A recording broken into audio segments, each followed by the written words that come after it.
ছাত্রছাত্রীরা প্রতি বছর শিক্ষক দিবসে শিক্ষকদের সংবর্ধনা দেয়। আমরা প্রতি বছর আয়োজন করি কম বেশি। এবছর আমাদের পরিকল্পনা ছিল যে ছাত্রছাত্রীদের একটা ভালো কিছু খাওয়াবো, তাই আমরা শিক্ষকরা মিলে ঠিক করি যে ছাত্রছাত্রীদের এবছর আমরা চিকেন বিরিয়ানি খাওয়াবো। মূলত শিক্ষক দিবস উপলক্ষে আমরা এই জিনিসটার আয়োজন করেছি।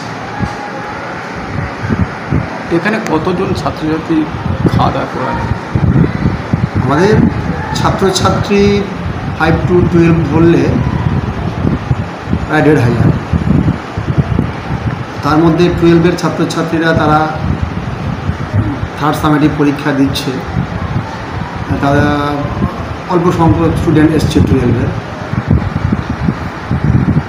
11-এর প্রায় সব ছাত্রছাত্রী এসেছে, আর 5 to 10-এর প্রায় সব ছাত্রছাত্রী এসেছে। প্রায় ধরুন 1400 স্টুডেন্টদের নিয়ে এই ঘুরি পুজোর আয়োজন করা হয়েছে।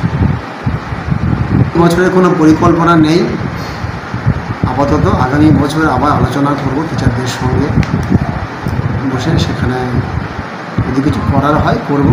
আপাতত কোনো পরিকল্পনা নেই আগামী বছরে। আপনি স্কুল প্রধান শিক্ষক হয়ে ছাত্রছাত্রীদের কী বার্তা দিতে চাইবেন যে শিক্ষকদের উপলক্ষে?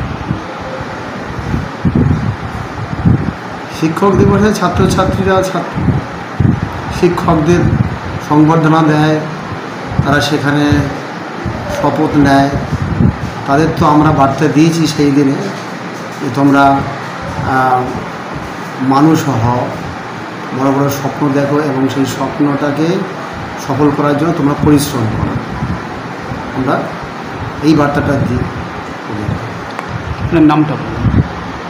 মানে আবু সাইদ হালদার, প্রধান শিক্ষক পঞ্চগ্রাম প্রমথনাথ হাই স্কুল।